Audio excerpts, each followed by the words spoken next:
Assalamualaikum sahabat. Selamat datang. Terima kasih bagi yang sudah subscribe. Saya doakan semoga rezekinya selalu dilancarkan oleh Allah dan diberikan kesehatan selalu.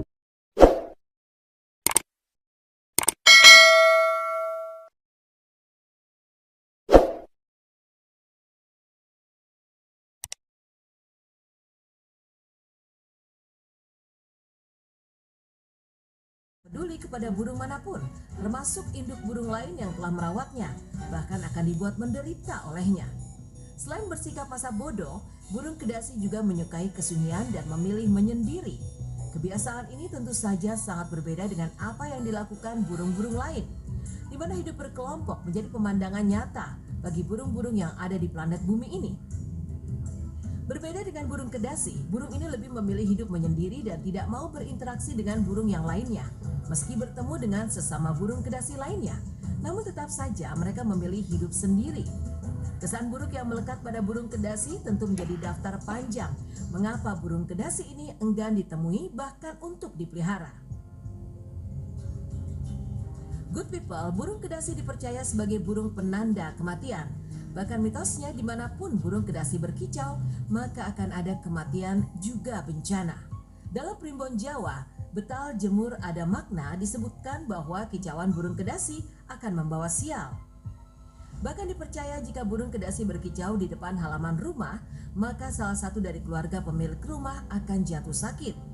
Selain itu ada mitos lain, jika burung kedasi berkicau di lapangan atau lahan kosong, maka itu pertanda bahwa jangan pernah mendatangi lahan tempat di mana si burung kedasi berkicau. Dipercaya jika melanggar dan mendatangi tempat di mana kicauan kedasi berasal, maka orang tersebut akan jatuh sakit atau terkena musibah.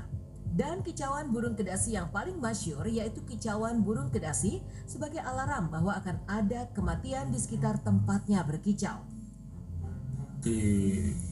Banyak di masyarakat. Burung lain yang juga dianggap berbahaya karena bisa mendatangkan mitos yang tidak baik, yakni burung gagak. Burung yang satu ini juga dipercaya sebagai pembawa pesan kematian. Bahkan burung gagak sering dikaitkan dengan keberadaan tukang sihir. Di zaman Inggris kuno, para penyihir bisa mengubah dirinya menjadi seekor burung gagak hitam sebagai perlambang bahwa burung itu identik dengan ilmu hitam. Juga ada mitos kehadiran burung gagak akan membawa bencana, di mana si burung gagak dipercaya sebagai pembawa pesan tentang akan terjadinya musibah.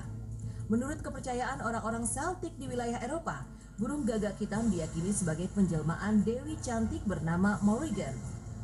Morrigan sendiri adalah dewi kematian yang berhubungan dengan hantu dan makhluk gaib lainnya. Burung gagak hitam muncul saat terjadi peperangan atau di pemakaman, yang makin mengguratkan kesan betapa gagak hitam memang diyakini sebagai perantara antara alam manusia dan alam ruh. Di Haiti dan Afrika Barat, burung gagak dijadikan medium perantara dengan dunia gaib, di mana burung gagak hitam akan disembelih dan diambil darahnya lalu disiramkan ke boneka voodoo yang biasanya terbuat dari kayu. Good people, selain burung gagak dan burung kedasi, ada satu burung lagi yang dianggap penuh misteri, yakni burung hantu. Mitosnya jika burung hantu muncul di siang hari serta berputar-putar di udara, maka tandanya akan ada kemalangan di lokasi tersebut. Burung hantu dengan segala mitos yang mengelilinginya makin membuat fauna yang satu ini terkenal dengan mitos yang melekat pada dirinya. Salah satunya adalah burung hantu sebagai simbol kebijaksanaan. Tentang hal ini ada kisahnya, yakni menurut mitologi Yunani, burung hantu adalah kesayangan Athena yang tak lain adalah dewi kebijaksanaan. Sementara bagi suku Afrika, burung hantu adalah pendamping ilmu hitam. Burung hantu dianggap sebagai sekutu para dukun yang kerap membawa pesan dari dunia ruh. Ada anggapan apabila ada seseorang di sana yang memelihara burung hantu tanpa sangkar, maka dipercaya orang tersebut adalah dukun berilmu tinggi. Itulah tadi kisah tentang mitos burung hantu, burung gagak, dan burung kedasi.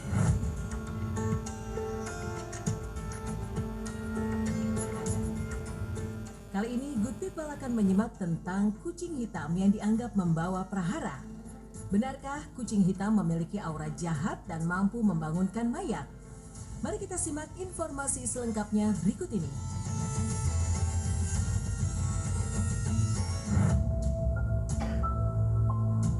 Good People people, siapa yang tak kenal kucing? Hewan yang kini banyak dipelihara orang-orang karena lucu dan menggemaskan. Kucing disebut juga kucing domestik atau kucing rumah yang memiliki nama ilmiah Felis silvestris atau Felis catus. Tingkahnya yang menggemaskan membuat kucing disukai orang-orang. Memelihara kucing bahkan diyakini bisa menjadi obat stres, dan kucing juga bisa dijadikan teman dalam kehidupan sehari-hari manusia. Kucing memiliki beragam jenis. Jenis kucing tersebut dibagi dalam dua kategori besar, yakni kucing kampung dan kucing ras. Jenis kucing ras yang pertama adalah kucing Siam, berasal dari Thailand dan populer sejak abad ke-19. Kucing jenis ini memiliki tanda berbeda yang disebut titik, yang merupakan area pewarnaan pada wajah, telinga, kaki, dan ekor. Dua varietas kucing Siam memiliki kepala berbentuk buah apel dan tubuh yang lebih gemuk. Juga ada yang berkepala besar dan bertubuh ramping. Lalu ada kucing Persian yang kerap disebut kucing berwajah pucat atau dipanggil kucing Iran, juga kucing Shiraz. Nama ini diambil berdasarkan nama sebuah kota di Iran. Warna bulu Persian beragam dan dibutuhkan perhatian ekstra untuk merawat bulu-bulunya. Karena jika tidak dirawat akan membuat kucing terlihat gimbal. Selanjutnya ada Maine Coon. Kucing jenis ini perawakannya besar dan berbulu tebal. Maine Coon adalah kucing dengan penampilan mempesona. Kucing Maine Coon berasal dari negara bagian Maine dan dikenal sebagai pemburu yang hebat. Kaki kucing ini biasanya besar dan tegap, sehingga pantaslah jika Maine Coon disebut sebagai kucing pemburu. Dan kaki besarnya sangat membantu saat berburu di salju dan berfungsi layaknya sepatu. Lainnya ada Ragdoll. Kucing ini kucing jinak dan cenderung lemas. Bahkan ada yang menyebutnya boneka kain lantaran begitu lenturnya kucing ini. Memiliki mata biru dan senang mengikuti pemiliknya berkeliaran di sekitar rumah. Kemudian ada Bengal. Jenis kucing ini terlihat mirip macan kumbang dan terkesan buas. Bengal adalah kucing jinak. Nama kucing ini berasal dari nama taksonomi kucing macan tutul Asia, yakni Prionailurus bengalensis. Ras kucing berikutnya adalah Abyssinian. Berasal dari Ethiopia dan kucing jenis ini memiliki bulu kemerahan, bertelinga tinggi runcing dan tubuh ramping berotot. Kucing jenis ini sangat aktif dan selalu ingin tahu. Sebab itulah kucing Abyss banyak dipelihara orang. Berikutnya ada Oriental Shorthair. Sekilas kucing ini mirip kucing Siam. Namun jika diperhatikan lebih detail, ada perbedaan di antara keduanya, di mana kucing jenis ini bermata hijau dengan banyak pola, juga berbulu panjang. Namun kucing Oriental Shorthair rentan kulitnya, karena tubuhnya tak banyak ditumbuhi bulu. Kucing ras yang juga kurang berbulu bahkan tidak berbulu adalah Sphinx. Kucing ini sangat ramah dan senang bercengkrama, bahkan kerap bertingkah konyol yang mengundang gelak tawa. Cerita kucing sebagai hewan lucu dan jinak pada akhirnya terhenti pada sosok kucing hitam. Sebab kucing hitam justru dianggap sebagai pembawa malapetaka. Bahkan ada mitos bahwa jangan sampai orang yang sakit dan berbaring di tempat tidur dilompati kucing. Sebab jika itu terjadi, maka si orang sakit akan menemui ajal. Mitos lain yang dipercaya adalah kucing bisa merasuki ruh manusia. Sesuatu yang rasanya mustahil, namun banyak orang mempercayainya. Kejanggalan terjadi, jenazah, mayit. Rezeki hingga 2 tahun berturut-turut. Ini dipercaya jika kucing hitam dipukul hingga terluka. Berikutnya kucing hitam yang melintas di depan orang, mitosnya akan membuyarkan keberuntungan si orang tersebut. Karena alasan inilah banyak orang mengusir kucing hitam agar tidak bersamanya. Dengan sederet mitos tadi, maka kucing hitam menjadi kucing yang paling ditakuti keberadaannya. Mitos kucing hitam yang bisa menghidupkan orang mati dan mitos orang sakit pamali dilompati kucing hitam adalah cerita yang sangat dipercaya sejak dahulu. Cuma resiko yang telah saya baca Mistis terkait erat dengan sejarah masa lampau yang menaunginya. Dalam mitologi Yunani, yakni Hekate yang dikenal sebagai Dewi Sihir, digambarkan memiliki kucing sebagai hewan peliharaan. Catatan lainnya menyebutkan kucing hitam dengan okultisme, yakni kepercayaan kepada kekuatan gaib yang dapat dikuasai manusia. Ini terjadi sejak abad ke-13, di mana ditemukan sebuah dokumen resmi yang disebut Vox in Rama pada 13 Juni 1233. Di dalamnya dituliskan bahwa kucing hitam dinyatakan sebagai reinkarnasi setan. Pada akhirnya warga benua biru mempercayai bahwa kucing hitam memang membawa petaka. Dan kisahnya bermula ketika para bajak laut di abad ke-18 mempercayai 100% tentang hal ini. Cerita dari mulut ke mulut pun tersampaikan hingga ke abad berikutnya, di mana kucing hitam benar-benar terpinggirkan keberadaannya. Orang-orang tak ada yang ingin berpapasan apalagi memeliharanya. Seperti cerita para bajak laut yang mengalami naas jika ada kucing hitam naik ke kapalnya.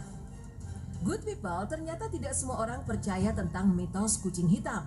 Di beberapa negara justru meyakini bahwa kucing hitam membawa berkah bagi kehidupan. Seperti di Skotlandia, kedatangan kucing hitam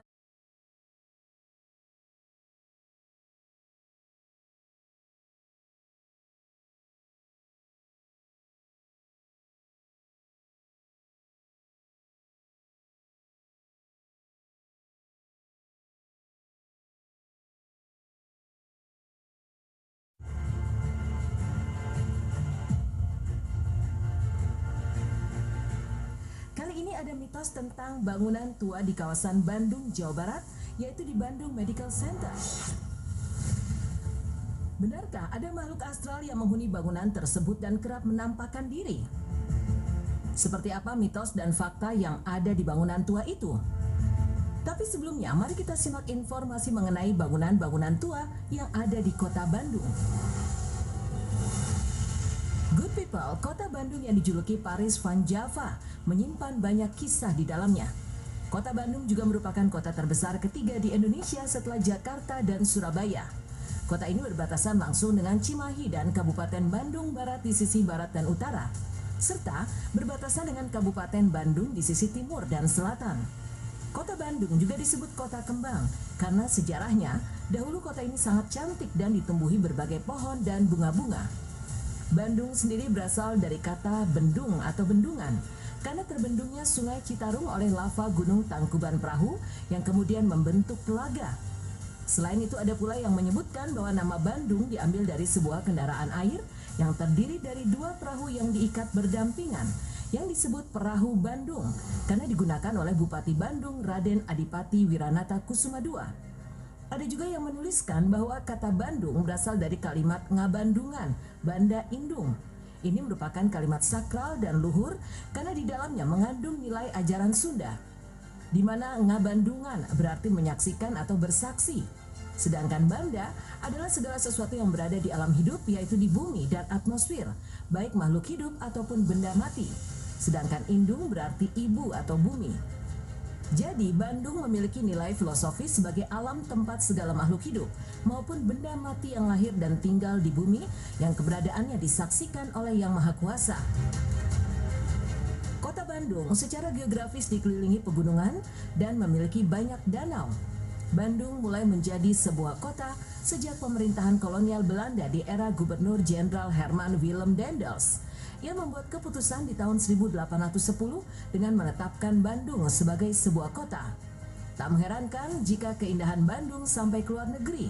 Bahkan disebutkan Raja Chulalongkorn dari Thailand memilih untuk menghibur dirinya di Bandung. Saat itu ia tengah berduka cita karena kehilangan putri tercinta. Sang raja berlibur ke Bandung di tahun 1896. Dan ternyata keputusannya tepat. Beristirahat di Bandung membuatnya tenang. Ia menikmati pemandangan yang indah dan menyaksikan pacuan kuda di Tegalega. Juga mengagumi keindahan bangunan bergaya Eropa di Bragaweg yang kini bernama Jalan Braga.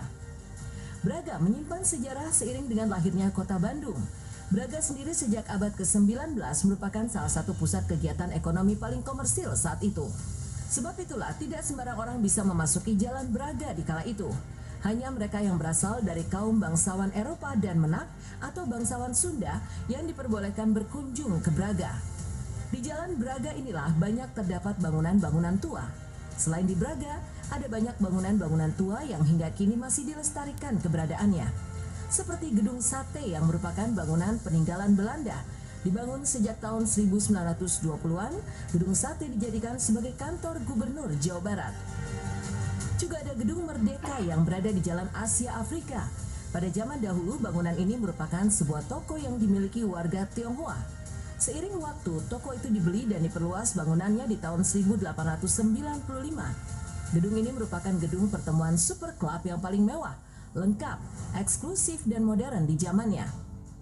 Selain bangunan-bangunan tua tadi, kota Bandung juga memiliki bangunan tua lainnya. Namun bedanya, bangunan tua yang ini adalah bangunan yang terbengkalai dan kosong. Terletak di Jalan Haji Wahid nomor 1, Lebak Gede Coblong, Bandung. Bangunan ini dibiarkan sunyi dalam derap riuh kehidupan di kota Bandung. Dahulunya bangunan ini bekas bangunan layanan medis yang memiliki 4 lantai dengan sentuhan arsitek beraroma Belanda. Disinilah mitosnya ada makhluk astral yang jadi penghuni bangunan tersebut. Sosok gaib itu kerap berseliweran dan mitosnya banyak orang kerasukan jika memasuki areal bangunan tersebut. Mitosnya bangunan ini dimiliki dan dikelola oleh orang Belanda yang bercita-cita ingin mendirikan sebuah bangunan medis untuk memberikan pelayanan kepada masyarakat. Dahulunya bangunan ini menjadi saksi tentang banyaknya orang yang berobat dan datang untuk ditangani dari sakitnya. Dan good people, ruangan paling terasa aura mistisnya adalah kamar bayi dan kamar jenazah. Mitosnya di kedua ruangan ini sering terdengar suara-suara yang membuat bulu kuduk berdiri. Tempat ini cukup terkenal karena dulunya adalah bekas rumah sakit. Mitosnya pula banyak makhluk astral berwujud anak kecil yang kemudian menarik-narik tangan dari siapapun yang datang, khususnya wanita. Dan anak astral tadi akan menyebut mama. Juga ada makhluk astral berwujud manusia tanpa kepala di lantai 4 yang mitosnya kerap menampakkan diri dan berjalan-jalan tanpa arah. Bukan hanya itu, pintu di bangunan ini kerap menutup dan terbuka dengan sendirinya, seolah ada yang menarik gagang pintu namun tak terlihat sosoknya. Di bangunan tua itu kerap pula terdengar suara tawa melengking yang mitosnya adalah suara kuntilanak merah. Sebenarnya bangunan ini sempat akan dibuat sebuah rumah bersalin pada tahun 1957 silam. Namun entah kenapa tidak ada kelanjutannya dan kabar terdengar ada masalah sengketa tanah yang membuat urung rencana tadi. Layaknya bangunan layanan medis lainnya, tempat ini juga memiliki lobi dan ruang tunggu di sekitar lorong yang menuju ruang pasien. Kesan kotor dan kumuh sangat terasa karena memang tidak terawat dan lantai bangunan pun sangat kusam. Banyak sarang laba-laba menghiasi tempat ini, menandakan bahwa memang bangunan tersebut benar-benar kosong tak tersentuh tangan manusia. Ada cermin kusam di dalamnya dan di kanan kirinya terdapat ruangan yang juga gelap. Tentang di mana biasanya makhluk astral itu berada, mitosnya makhluk tak kasat mata ada di kamar jenazah dan kamar bayi. Di sini banyak kejadian yang tak masuk di akal seperti kerasukan. Di depan kamar bayi terdapat ruangan khusus yang biasa dijadikan tempat uji nyali dan memasukinya tidak boleh sembarangan. Ada aturan tak tertulis yang dipercaya harus dipatuhi. Salah satunya jumlah orang yang masuk harus ganjil jumlahnya. Disinilah pintu yang tadinya tertutup akan coba dibuka secara paksa yang dilakukan entah oleh siapa. Konon katanya makhluk astral itulah yang melakukannya dengan mengokang engsel pintu dan membuat takut yang melihatnya. Ini ruangan bayi gitu. Itu terkenal pisan ruangan bayi di BMC. Nemu ruangan bayi itu. Nemu ruangan bayi. Oh, emang ada kan tulisannya ruangan bayi. Oke lah, masuk nggak nih si Kuku dan dia udah mau takut atau gimana? Ah, sok aja sendiri cina. Oke lah, minjem center masuk ke dalam, baru masuk tuh. Begitulah good people keadaan bangunan tua terbengkalai yang ada di kota Bandung yang dipayungi misteri. Banyak mitos yang dipercaya orang-orang tentang apa yang terjadi di sana. Di mana makhluk tak kasat mata akhirnya bercokol di beberapa ruangan dan menetap nyaman tanpa gangguan. Tapi ingat, makhluk astral ini akan berbalik marah jika diganggu manusia, yang biasanya akan merasuk ke tubuh manusia yang datang ke sana. Good people, itulah tadi mitos dan fakta tentang bangunan tua bekas layanan medis yang berlokasi di Bandung.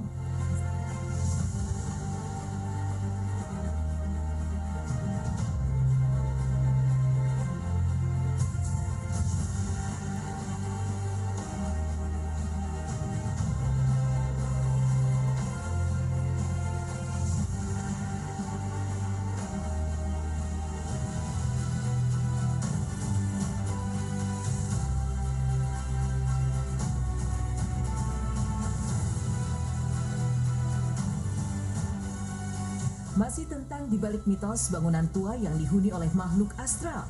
Kali ini ada bangunan eks layanan medis Mardi Waluyo di Blitar, Jawa Timur. Seperti apa mitos dan fakta kondisi bangunan eks layanan medis itu? Dan kisah apa yang ada di dalam bangunan tersebut? Langsung saja kita simak informasinya berikut ini. Good people, di wilayah Blitar, Jawa Timur, ada satu bangunan tua terbengkalai yang dipercaya sangat kental aroma mistisnya. Bangunan yang didirikan tahun 1942 ini adalah bangunan peninggalan Belanda yang difungsikan sebagai layanan medis. Kisah mistis bangunan tua ini makin merebak selepas terdengar cerita tentang seorang ibu yang melahirkan dan ternyata tempat di mana ia bersalin ternyata kosong tak berpenghuni. Meski sebelumnya sang ibu merasa bahwa bangunan itu adalah bangunan layanan medis dan terlihat ramai layaknya rumah medis lain, di mana ada dokter, perawat, juga pasien lain. Dan cerita ini berawal di sini. Kala itu ada seorang wanita yang tengah hamil 9 bulan. Tentu saja usia kandungan 9 bulan menjadi momen krusial bagi seorang ibu yang bersiap melahirkan buah hatinya. Si ibu yang tengah hamil besar tiba-tiba mengalami kontraksi saat sedang mencari makan malam bersama sang suami. Maka keduanya pun berkeliling untuk mencari tempat bersalin. Dan tibalah mereka di sebuah bangunan layanan medis dan disambut ramah oleh resepsionis di sana. Melihat kondisi si ibu, maka diputuskan untuk melakukan operasi sesar. Dan keduanya menyetujui. Lalu si ibu dibawa ke ruang operasi. Di sana ada dokter bedah dan 4 perawat. Operasi berjalan lancar dan sang ibu melahirkan bayinya dengan selamat. Lalu sang suami mengabarkan kondisi sang istri pada keluarga. Keesokan harinya ia pulang untuk membeli makanan dan membawakan sesuatu buat sang istri. Dan good people, sang suami baru tersadar bahwa sebenarnya bangunan layanan medis yang ia datangi semalam itu adalah bangunan kosong tak berpenghuni. Padahal apa yang ia lihat dan temui serasa nyata. Bahkan banyak pasien di ruang tunggu, juga ada perawat yang tersenyum, pun dengan dokter-dokter lain yang berseliweran karena sibuk menangani pasien-pasien. Bahkan saat berjalan ke areal parkir pun dilihat banyak kendaraan, tak ada yang aneh. Satu-satunya keanehan mungkin adalah tak ada yang menyapa dan terdengar telinga. Semua hanya tersenyum, memandang, mengangguk, dan seterusnya. Sampai di sini barulah tersadar bahwa apa yang dilihatnya semalam adalah sesuatu yang tidak nyata, namun terlihat mata. Maka panik seketika merayapi benak si suami. Ia langsung berlari masuk mencari anak dan istrinya. Beberapa ruangan dimasuki dan tidak ada apa-apa di sana. Barulah ia ingat ada satu ruangan yang belum disambangi, yakni kamar jenazah. Maka melangkahlah ia ke sana dan ternyata benar adanya sang istri bersama anaknya ada di sana dalam kondisi ketakutan. Dan kisah ini pun merebak cepat selepas diceritakan melalui kanal sosial media. Kisah tersebut diceritakan Om Hao melalui kanal YouTube Raditya Dika tentang melahirkan di kamar jenazah Rumah Sakit Mardi, Waluyo, Blitar. Alasan kita datang ke sana juga sebelum itu kita sempat Pada awal berdirinya hanya khusus melayani orang-orang yang ingin operasi saja. Dan disebutkan dokter yang menangani hanya ada 2 orang saja, yaitu Dokter Sinko dan Dokter Karl Boom. Keduanya berkebangsaan Belanda. Setelah Indonesia merdeka, bangunan layanan medis ini dikelola orang Indonesia, tepatnya di tahun 1949. 2 dokter memegang kendali di sini, yaitu Dokter Tejo dan Dokter Trisula. Sampai akhirnya di tahun 1958, ada wabah TBC menyerang Blitar. Dan rumah medis itu pun ramai dikunjungi orang-orang yang butuh pertolongan. Melihat situasi ini, duet Dokter Trisula dan Dokter Tejo mendirikan lembaga baru yang berisi penyuluhan terhadap gizi dan TBC. Dan kini bangunan layanan medis itu terbengkalai, kusam dan kotor. Kesan mistis pun terasa di mana banyak semak belukar dan rumput liar tumbuh di sana. Temboknya juga sudah kusam dan pagar besi pun kian renta dimakan karat. Keberadaan bangunan X layanan medis itu pada akhirnya memang menyisakan banyak mitos. Dan semua bermuara pada kehadiran para makhluk astral. Untuk goib pernah nggak yang goib? Karenanya, maka mereka pun coba memasuki bangunan X layanan medis tersebut dan membuktikan bahwa adakah makhluk astral itu. Auranya itu emang bener-bener berbeda. Mungkin bisa kalian lihat di belakang seperti apa. Kita cepat lagi.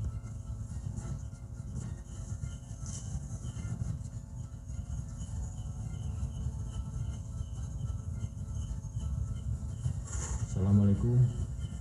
Wow. Wow. Tempatnya emang luar biasa ya. Mungkin hanya sebatas ini ya buat teman-teman ya. Ini yang direkomendasi dari teman-teman semua. Aduh, listriknya udah kayak gini. Mungkin udah cukup. Sumpah ini auranya bener-bener greget loh. Good people, di Blitar juga ada lokasi yang dimitoskan penuh misteri, yakni makam gantung. Cerita dari mulut ke mulut menyebutkan bahwa makam gantung disebut sebagai makam keramat. Di tempat itu dimakamkan Mas Ngabehi Bawadian Joyodigdo, seorang patih Blitar yang sakti dan mitosnya memiliki ilmu pancasona. Lokasinya berada di Jalan Melati, Kota Blitar, tepat di seberang jalan raya utama. Bangunan ini juga disebut Pesanggrahan Joyodigdan, yang selalu dalam keadaan tertutup.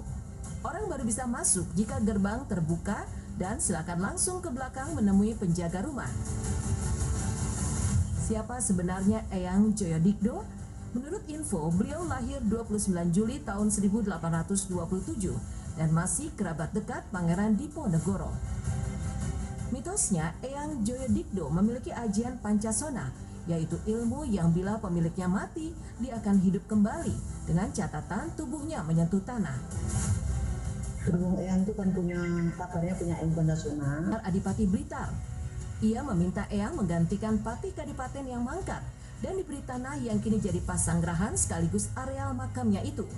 Karena khawatir akan hidup lagi jika menyentuh bumi, maka makamnya pun dibuat tidak menyentuh tanah. Jasadnya dimasukkan ke dalam peti besi dan disangga dengan 4 tiang yang juga terbuat dari besi. Namanya ilmu rawa rompet. Jadi seandainya dia meninggal, tidak bisa nyentuh tanah. Kalau Digdo dijaga 2 ekor macan jadi-jadian. Juga ada yang menyebutkan pernah melihat seekor ular besar yang ditengarai sebagai penjaga makam. Ya, kalau orang cerita banyak. Tentang bangunan tua Mardi Waluyo serta makam gantung Eyang Joyodigdo yang dipercaya adalah orang sakti di Blitar.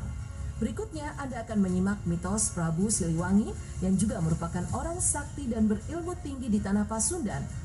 Bahkan lukisan dirinya serasa orang hidup sebab bisa melirik dan mengawasi. Seperti apa mitos dan fakta selengkapnya?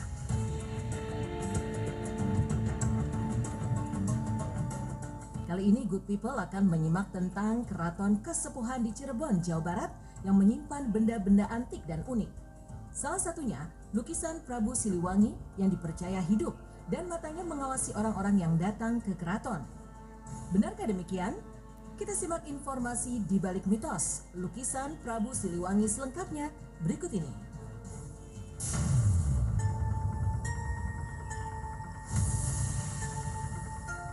Good people, Keraton Kasepuhan di Cirebon, Jawa Barat bukan sekedar bangunan indah, besar dan berhalaman luas. Lebih dari itu, Keraton Kasepuhan adalah bagian dari sejarah panjang dari keberadaan kota Udang tersebut. Sejarah Keraton Kasepuhan berkaitan dengan runtuhnya Kerajaan Cirebon yang dimulai pada tahun 1666 di masa pemerintahan Panembahan Ratu II atau Pangeran Rasmi. Pada saat itu, Sultan Amangkurat I selaku penguasa Mataram yang juga mertua dari Panembahan Ratu II memanggil menantunya tersebut ke Surakarta. Sultan Amangkurat I begitu murka dan menuduh menantunya bersekongkol dengan Banten untuk menjatuhkan kekuasaannya di Mataram. Setelah Panembahan Ratu II diasingkan dan wafat di Surakarta pada tahun 1667, terjadilah kekosongan jabatan di Kerajaan Cirebon. Maka masuklah Mataram dan mengambil alih kendali pemerintahan. Apa yang dilakukan Mataram membuat Sultan Ageng Tirtayasa marah. Penguasa Banten itu menganggap apa yang dilakukan Mataram tidak elok. Maka Sultan Ageng Tirtayasa turun tangan untuk membebaskan 2 putra Panembahan Ratu II yang diasingkan oleh Mataram, yaitu Pangeran Kartawijaya dan Pangeran Martawijaya. Pada tahun 1677 terjadi konflik internal di Kesultanan Cirebon yang dipicu oleh perbedaan pendapat di kalangan keluarga perihal siapa penerus kerajaan. Masa Sultan Ageng Tirtayasa memutuskan untuk membagi Kesultanan Cirebon menjadi 3, yaitu Kesultanan Kanoman, Kesultanan Kasepuhan, dan Panembahan Cirebon. Kesultanan Kanoman dipimpin oleh Pangeran Kartawijaya yang bergelar Sultan Anom I. Sedangkan Kesultanan Kasepuhan diberikan kepada Pangeran Martawijaya yang bergelar Sultan Sepuh I dan Pangeran Wangsakerta menjadi panembahan di Cirebon. Maka sejak saat itulah Sultan Sepuh I menempati Keraton Pakungwati yang kemudian berganti nama menjadi Keraton Kasepuhan. Keraton Kasepuhan terletak di Kelurahan Kasepuhan, Lemah Wungkuk, Cirebon. Keraton ini memiliki arsitektur adiluhung berkelas tinggi di zamannya dan hingga kini masih terasa betapa artistiknya karya bangunan di keraton itu. Keraton Kasepuhan merupakan salah satu dari bangunan peninggalan Kesultanan Cirebon yang keberadaannya terawat dengan baik hingga kini. Layaknya keraton lain yang ada di Cirebon, letak Keraton Kasepuhan juga sama menghadap ke arah utara. Di depan Keraton Kasepuhan ada alun-alun yang dahulunya bernama Alun-alun Sangkala Buana. Alun-alun ini di zaman dahulu digunakan sebagai tempat latihan keprajuritan yang biasanya diadakan di hari Sabtu. Karena hari Sabtu itulah orang-orang di zaman itu menyebutnya Sabtonan, di mana akan terlihat pemandangan para prajurit berbaris dan berlatih perang. Alun-alun tersebut juga menjadi titik pusat tata letak kompleks pemerintahan keraton, sekaligus menjadi lokasi perayaan kesultanan, juga menjadi lokasi bagi masyarakat untuk mendengarkan pengumuman dari sultan. Keraton Kasepuhan adalah role model bagi pemerintahan di tanah Jawa, di mana letaknya berdekatan dengan masjid dan pasar. Juga ada alun-alun dan tata letak seperti itulah yang banyak diadopsi di berbagai pemerintahan daerah di Republik ini. Bahkan Kesultanan Mataram menjadikan Keraton Kasepuhan sebagai inspirasi untuk mendirikan Keraton Mataram. Good people, sekarang mari kita menjelajah lebih jauh untuk mengetahui sejarah dan isi Keraton Kasepuhan yang telah berdiri sejak tahun 1529 ini. Keraton Kasepuhan awalnya dibangun oleh Pangeran Mas Zainul Arifin, sekaligus memperluas bangunan pesanggrahan Keraton Pangkuwati, yaitu keraton pertama di Cirebon yang berdiri di tahun 1430. Jadi Keraton Pangkuwati adalah awal dari keberadaan Keraton Kasepuhan. Menempati lahan seluas kurang lebih 25 hektar dan terdiri dari bermacam-macam bangunan, Keraton Kasepuhan dibuka dengan kehadiran Siti Hinggil yang menjadi bangunan terdepan saat pengunjung memasuki kawasan keraton. Siti Hinggil memiliki arti tanah yang tinggi, juga kerap disebut lemah duwur dalam bahasa Cirebon. Bangunan ini terbuat dari susunan bata merah yang memiliki gaya arsitektur Majapahit yang mengikuti perkembangan zaman di saat itu. Memasuki lebih dalam Keraton Kasepuhan, di sana ada gapura bergaya Majapahit. Setelah itu ada gedung museum yang menyimpan benda-benda keraton. Sementara di bagian belakang Keraton Kasepuhan terdapat Keraton Pangkuwati. Ini merupakan bangunan pertama yang dibangun Pangeran Cakrabuana selaku Kuwu, yang artinya orang pemerintahan yang turut menyebarkan Islam di Cirebon. Di Keraton Kasepuhan banyak terdapat benda-benda bersejarah, seperti yang terdapat di Museum Keraton Kasepuhan, di mana ada beragam senjata yang digunakan mulai dari Pangeran Cakrabuana di masa Galuh Pajajaran dan masa Sunan Gunung Jati hingga Sultan Cirebon. Benda-benda pusaka di zaman Pangeran Cakrabuana di abad ke-13 hingga abad ke-14 adalah keris sempana, keris brojol, keris sempaner, keris pandita tapa, keris santan, dan keris bima kurda. Sementara di masa Galuh Pajajaran ada kujang wayang senjata khas Sunda. Selain itu ada senjata yang digunakan di zaman Sunan Gunung Jati dan Kesultanan Cirebon, yaitu keris dolok dan keris tilam upi. Good people, dari sekian banyak benda-benda pusaka di Keraton Kasepuhan, ada satu benda beraura misteri, yakni lukisan Sri Baduga Maharaja Siliwangi atau yang dikenal dengan nama Prabu Siliwangi.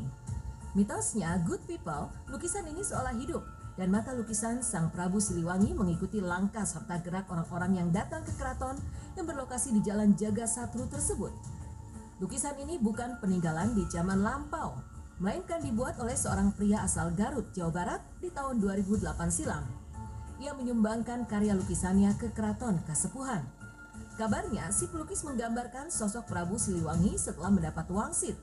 Ia mengaku didatangi langsung oleh Prabu Siliwangi lewat mimpi. Dan setelah terbangun, ia langsung melukisnya tanpa melihat gambar sang Prabu. Mitos lukisan Prabu Siliwangi seolah hidup akhirnya dipercaya orang-orang. Semasa hidupnya, Sri Baduga Maharaja atau Prabu Siliwangi mengawali pemerintahan zaman Pakuan Pajajaran Pasundan.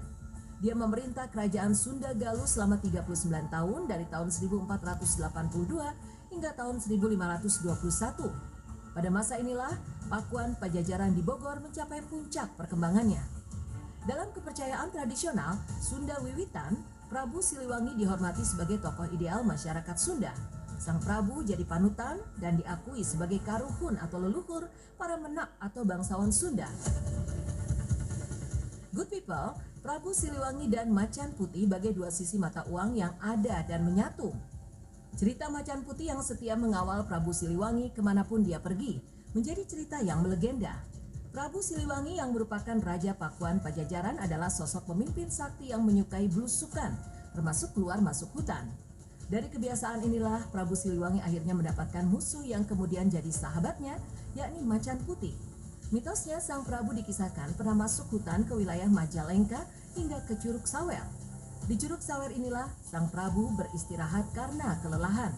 Ternyata kehadiran Sang Prabu membuat si penguasa Curug Sawer terusik, sebab ia tak menginginkan ada manusia masuk ke wilayahnya. Penguasa Curug Sawer itu adalah Raja Macan Putih yang kemudian memerintahkan kepada pasukannya untuk mengganggu Prabu Siliwangi agar pergi dari wilayahnya. Ternyata Sang Prabu tak gentar.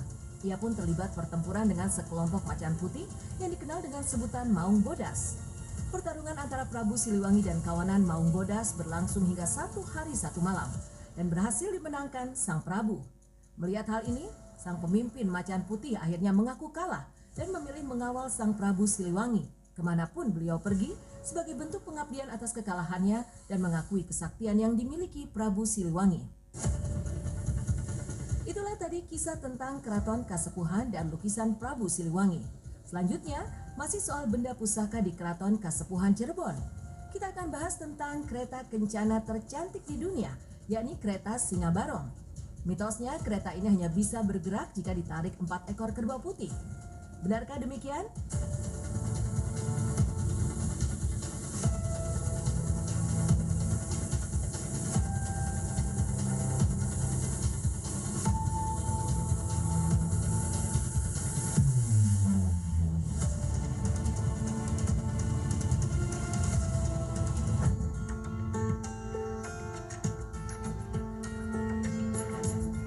Kali ini Good People akan menyimak tentang mitos kereta Singa Barong. Benarkah kereta ini hanya bisa ditarik dengan 4 ekor kerbau putih? Mari kita simak informasi mitos kereta Singa Barong selengkapnya berikut ini.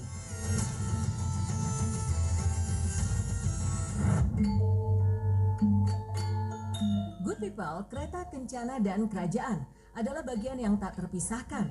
Keduanya saling melengkapi di dalam kehidupan kerajaan, baik sebagai alat transportasi dan juga menjadi simbol status pemiliknya. Di mana di masa dahulu tidak semua orang bisa memiliki kereta yang ditarik kuda, apalagi mempunyai kereta kencana yang hanya bisa dimiliki oleh kaum bangsawan atau raja-raja. Bahkan kereta kencana juga digunakan dalam berbagai perhelatan, seperti yang baru-baru ini terjadi dalam pernikahan putra bungsu Presiden Joko Widodo, yakni Kaisang Pangarep yang menyunting wanita pujaannya Erina Gudono. Banyak kerajaan di Indonesia memiliki kereta kencana. Beberapa di antaranya adalah kereta kencana Kanjeng Nyai Jimat yang dimiliki Kesultanan Yogyakarta. Kereta ini dibuat di Belanda pada tahun 1750. Kereta Kanjeng Nyai Jimat ditarik oleh 8 ekor kuda. Sebelum dipensiunkan, kereta kencana ini digunakan Sri Sultan Hamengkubuwono I hingga Hamengkubuwono V.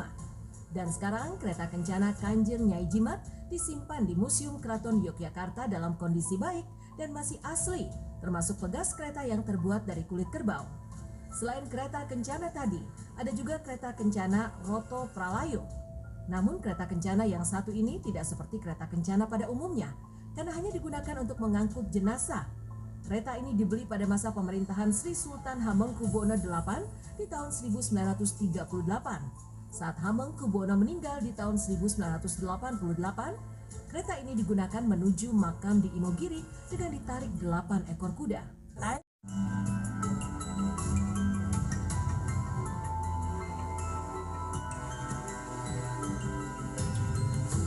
Good people, dari sekian banyak burung yang ada di bumi ini, mungkin kehadiran burung kedasi menjadi salah satu burung yang tak diinginkan kehadirannya. Hal ini dimaksudkan keberadaannya malah membuat orang tak nyaman sekaligus cemas dan takut. Jika dilihat, burung kedasi bukan burung yang ganas dan juga bukan termasuk jenis burung predator. Namun anehnya, kedasi tetap dijauhi keberadaannya. Jangankan untuk memelihara, berjumpa dengan burung kedasi ini saja banyak orang yang enggan melihatnya. Maka tak heran jika mitos burung kedasi sebagai penanda kematian menjadi alasannya. Tapi benarkah burung kedasi menjadi penanda kematian?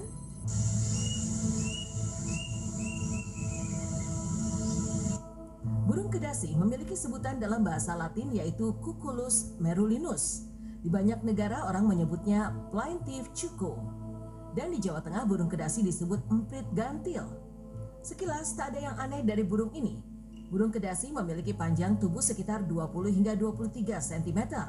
Memiliki ekor cukup panjang dan berparuh pendek. Burung ini memiliki ciri khas yakni pupil matanya berwarna hitam. Dan di area pupil mata terkadang ada yang berwarna merah. Burung kedasi jantan dan betina sangat mudah dibedakan. Di mana burung kedasi jantan memiliki tubuh dan kepala yang besar. Suaranya juga nyaring terdengar. Dan bulu ekornya cenderung kuncup atau tidak mekar saat bertengger di pepohonan. Sementara burung kedasi betina memiliki tubuh dan kepala yang ukurannya lebih kecil dari si jantan. Suaranya pun tidak nyaring dan bulu ekornya mekar saat burung kedasi betina hinggap di sebuah tempat. Burung kedasi biasa hidup dan berkembang biak di dalam hutan, juga di perkebunan dan lebih suka dengan alam pedesaan.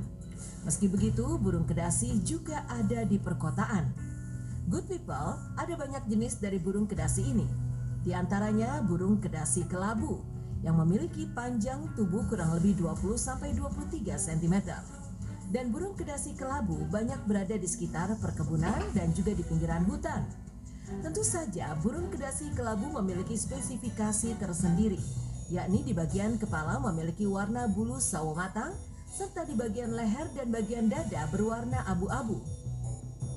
Sedangkan kedasi kelabu muda memiliki tubuh berwarna coklat muda dan garis-garis hitam di sisi atas tubuh. Sedangkan bagian bawah tubuh berwarna putih.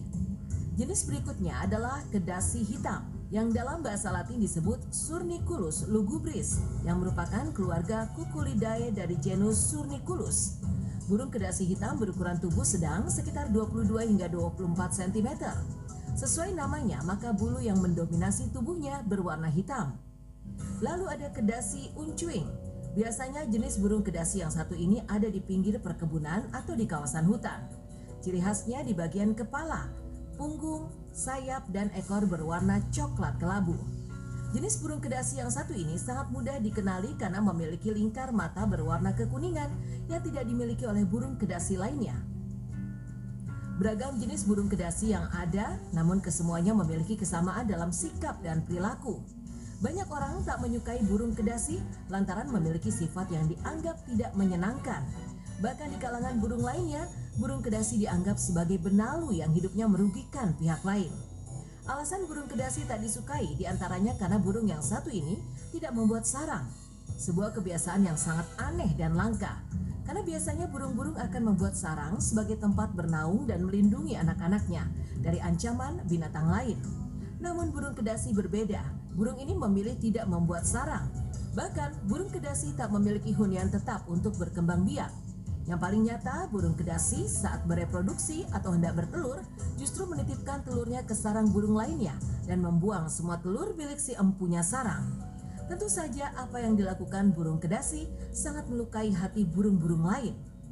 Lalu burung kedasi dianggap jahat karena anak-anak yang ditetaskan akan mengganggu anak-anak burung lain.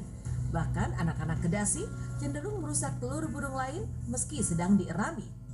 Good people, sifat jelek yang dimiliki burung kedasi ini menurun hingga ke anak-anaknya. Anak-anak burung kedasi pun akan meniru perilaku induknya. Mereka, si anak-anak burung kedasi akan menjelma menjadi raja atau ratu tega. Tidak peduli kepada burung manapun, termasuk induk burung lain yang telah merawatnya, bahkan akan dibuat menderita olehnya. Selain bersikap masa bodoh, burung kedasi juga menyukai kesunyian dan memilih menyendiri. Kebiasaan ini tentu saja sangat berbeda dengan apa yang dilakukan burung-burung lain, di mana hidup berkelompok menjadi pemandangan nyata bagi burung-burung yang ada di planet bumi ini. Berbeda dengan burung kedasi, burung ini lebih memilih hidup menyendiri dan tidak mau berinteraksi dengan burung yang lainnya. Meski bertemu dengan sesama burung kedasi lainnya, Namun tetap saja mereka memilih hidup sendiri. Kesan buruk yang melekat pada burung kedasi tentu menjadi daftar panjang mengapa burung kedasi ini enggan ditemui bahkan untuk dipelihara. Good people, burung kedasi dipercaya sebagai burung penanda kematian. Bahkan mitosnya dimanapun burung kedasi berkicau, maka akan ada kematian juga bencana. Dalam primbon Jawa, Betal Jemur ada makna disebutkan bahwa kicauan burung kedasi akan membawa sial. Bahkan dipercaya jika burung kedasi berkicau di depan halaman rumah, maka salah satu dari keluarga pemilik rumah akan jatuh sakit. Selain itu ada mitos lain, jika burung kedasi berkicau di lapangan atau lahan kosong, maka itu pertanda bahwa jangan pernah mendatangi lahan tempat di mana si burung kedasi berkicau. Dipercaya jika melanggar dan mendatangi tempat di mana kicauan kedasi berasal, maka orang tersebut akan jatuh sakit atau terkena musibah. Dan kicauan burung kedasi yang paling masyhur yaitu kicauan burung kedasi sebagai alarm bahwa akan ada kematian di sekitar tempatnya berkicau. Banyak di masyarakat. Burung lain yang juga dianggap berbahaya karena bisa mendatangkan mitos yang tidak baik, yakni burung gagak. Burung yang satu ini juga dipercaya sebagai pembawa pesan kematian. Bahkan burung gagak sering dikaitkan dengan keberadaan tukang sihir. Di zaman Inggris kuno, para penyihir bisa mengubah dirinya menjadi seekor burung gagak hitam sebagai perlambang bahwa burung itu identik dengan ilmu hitam. Juga ada mitos kehadiran burung gagak akan membawa bencana, di mana si burung gagak dipercaya sebagai pembawa pesan tentang akan terjadinya musibah. Menurut kepercayaan orang-orang Celtic di wilayah Eropa, burung gagak hitam diyakini sebagai penjelmaan dewi cantik bernama Morrigan. Morrigan sendiri adalah dewi kematian yang berhubungan dengan hantu dan makhluk gaib lainnya. Burung gagak hitam muncul saat terjadi peperangan atau di pemakaman yang makin mengguratkan kesan betapa gagak hitam memang diyakini sebagai perantara antara alam manusia dan alam ruh.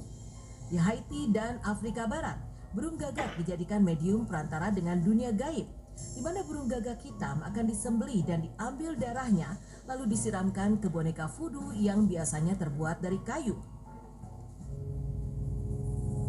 Good people, selain burung gagak dan burung kedasi, ada satu burung lagi yang dianggap penuh misteri, yakni burung hantu.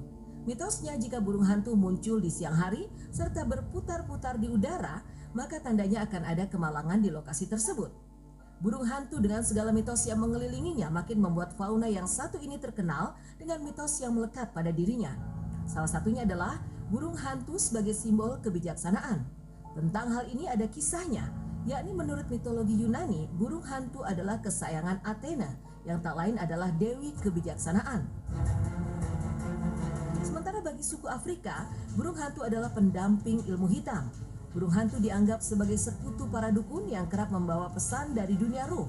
Ada anggapan apabila ada seseorang di sana yang memelihara burung hantu tanpa sangkar, maka dipercaya orang tersebut adalah dukun berilmu tinggi. Itulah tadi kisah tentang mitos burung hantu, burung gagak, dan burung kedasi.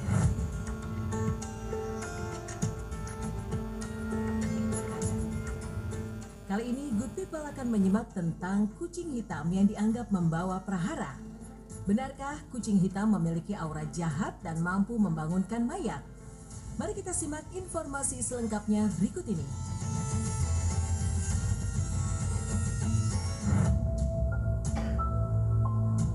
Good people, siapa yang tak kenal kucing? Hewan yang kini banyak dipelihara orang-orang karena lucu dan menggemaskan.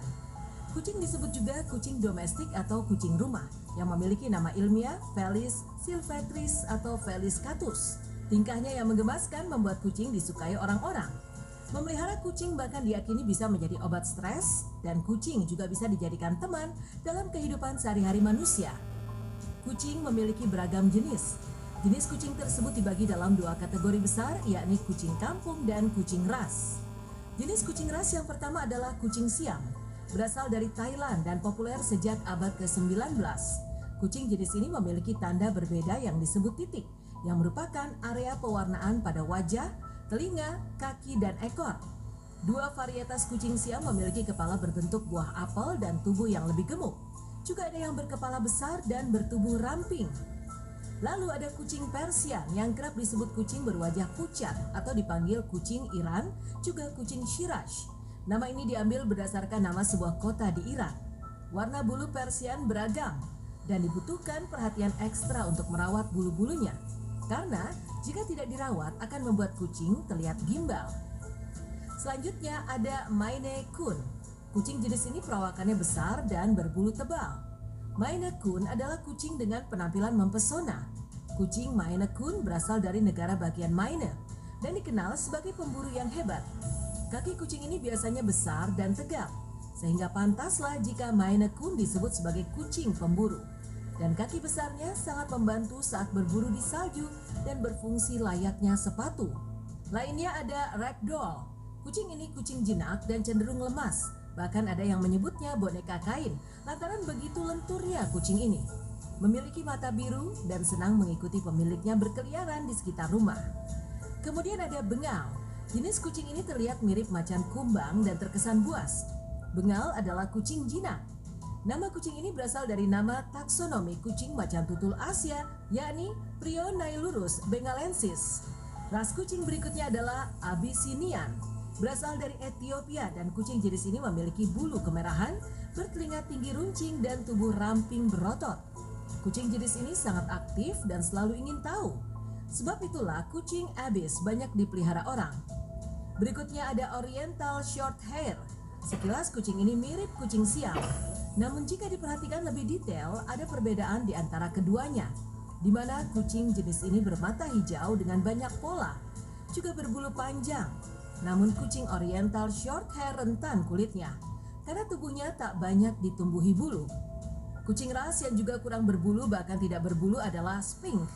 Kucing ini sangat ramah dan senang bercengkrama, bahkan kerap bertingkah konyol yang mengundang gelak tawa.